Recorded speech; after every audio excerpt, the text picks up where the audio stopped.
അപ്പോൾ എന്താവും കിട്ടുമെന്നൊന്നും ഞങ്ങൾക്കറിയില്ല. എല്ലാവരും ഫോർ ദ ഫസ്റ്റ് ടൈം, ഞാനും എൻ്റെ മച്ചാന്മാരും ഫ്രം ഡിഫറെൻറ്റ് കൺട്രീസ് ഞങ്ങൾ ഇഫ്താർ എക്സ്പ്ലോർ ചെയ്യാൻ കേട്ടോ. സമൻ ഷോ ഹായ്.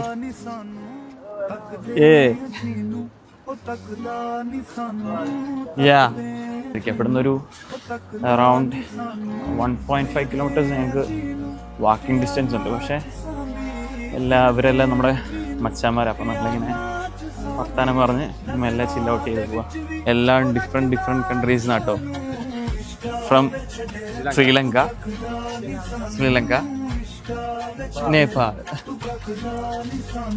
അപ്പം നമുക്ക് നമ്മുടെ റൂംമേറ്റ്സ് ആട്ടോ, നല്ല കമ്പനി. പള്ളിയിൽ കയറിയിട്ട് പ്രാർത്ഥന കാണിക്കണം എന്നൊക്കെ പറയുന്നത്. എനിക്കറിയില്ല എന്താവോ എന്തോ. അപ്പോൾ ഞങ്ങൾ ഏകദേശം എത്തിയിട്ടോ സ്ഥലത്തെത്തി.